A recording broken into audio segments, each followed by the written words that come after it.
The Final Station is the latest game from tinyBuild, the publisher behind games like Party Hard and Punch Club.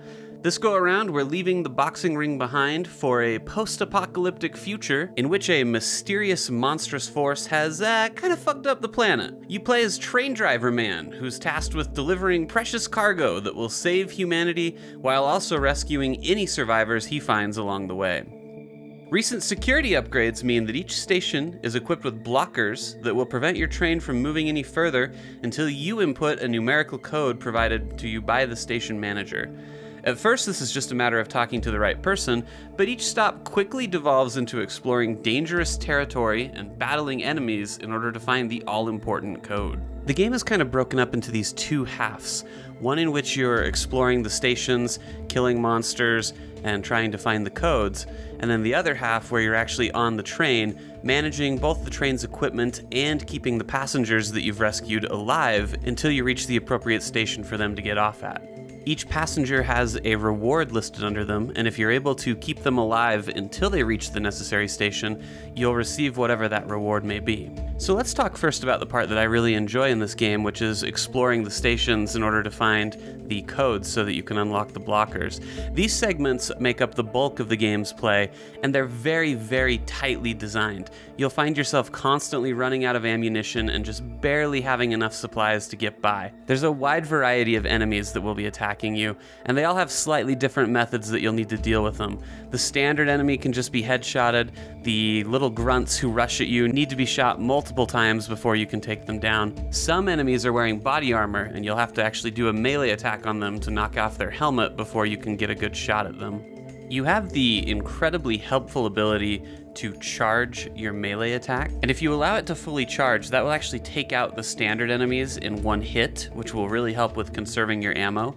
The problem that you may find, like I did, is that it's very inconsistent how to actually trigger that charge. All you're supposed to do is just hold down the melee attack button, but I had a lot of trouble actually getting that to work. The point is that these sections really remind you of kind of the glory days of survival horror, where resource management was really important, and you had to be very smart about how you handled every situation. Oftentimes you'll find that there are areas with huge swaths of enemies, and after going to extensive work to clear out the area, there's not even a reward behind it. So you have to be very smart with how you use your ammunition, when to run, when to fight. There are simply some levels where you're probably not going to be able to take out all of the enemies scattered around. Like I said, I really like this segment. I think that it's very meticulously designed, and I think it's a great case for linearity. Oftentimes indies, I feel like, don't know that it's okay to have a game that's short. It's okay to have a game that's linear. Not everything has to be procedurally generated. Not everything has to be 50 hours of gameplay. Sometimes it's nice to have something that's really focused. Most of the time when you see a short, linear indie game, it's because it's telling a story, and that's not the case with The Final Station. It's short, it's linear, but it's doing it in service of gameplay, and I think that's really unique and something that should be rewarded and paid attention to. But unfortunately, we do have some problems. Why don't we start with the game's story, which is something that is, I would say, very difficult to follow. Most of the story is told through dialogue while you're on the train itself, with the passengers kind of talking about their situation and what's going on in the world around them. The problem is that while the passengers are having this conversation, you're busy trying to keep them alive by giving them food or giving them medicine. You're also busy trying to keep the train just still moving on the tracks. You see, there's these different panels on the train that will fail, and you'll have to actually go over and manipulate the controls in order to keep things like the air system ventilating properly, or the engine running the way it's supposed to, or to keep the voltage on the train running like it should. When you're in towns, you can get a little bit more of the story metered out to you by talking to the different people populating the city, but even then you're just kind of getting a part of the bigger picture.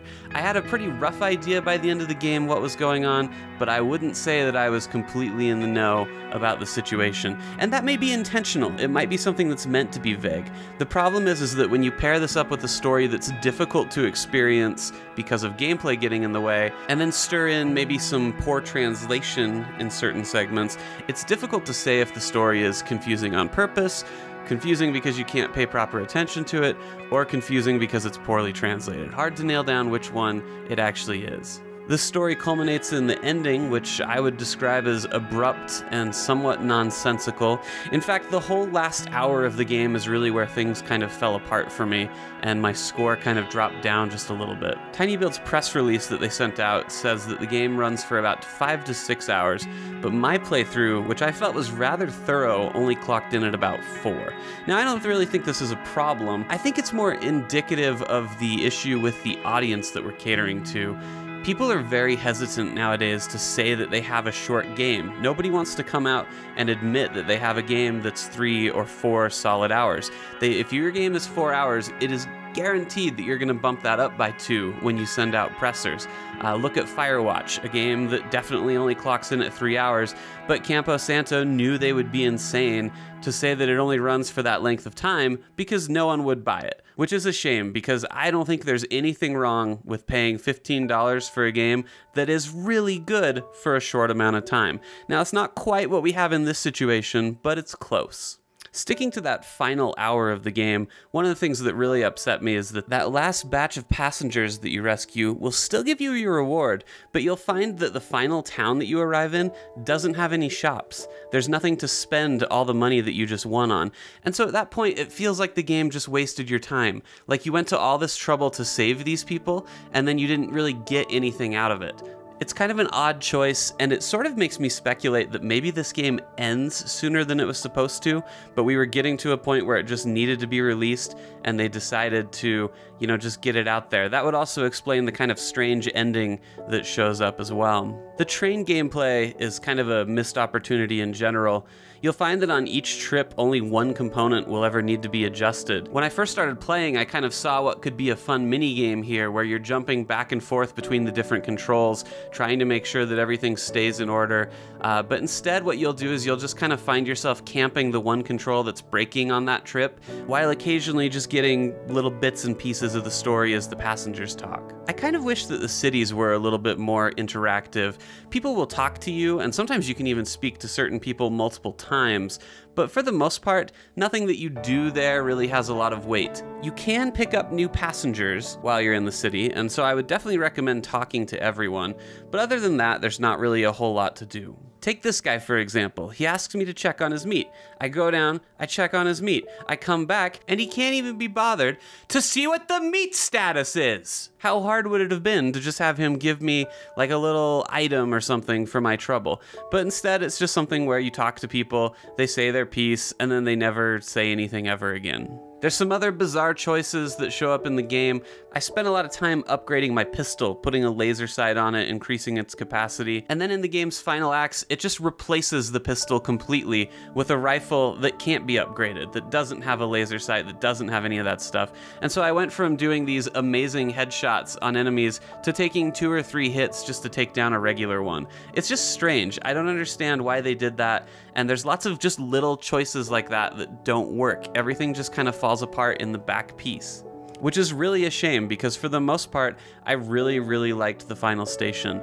I was leaning towards a 4 originally, but some of these last choices are just so strange and bizarre to me that it really kind of dropped everything down. We're going to be giving this one a 3 out of 5. I would still recommend that you check it out, especially if it's on sale, but I just can't say that this game lived up to all the promise it had in the beginning. By the way, this game is coming out on consoles, but its emphasis on crack shooting and headshots really makes it a less than ideal game to play with the controller. I did not have very much fun, and I used a mouse and keyboard for almost my entire playthrough. That'll do it for us today, guys. Be sure to check out our other videos on the channel, subscribe, all that nonsense, and we will see you next time.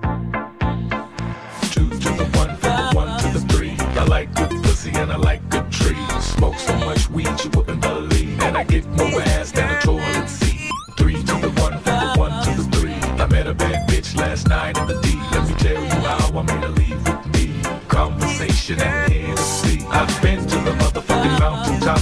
Heard motherfuckers talk, seen them drop. If I ain't got a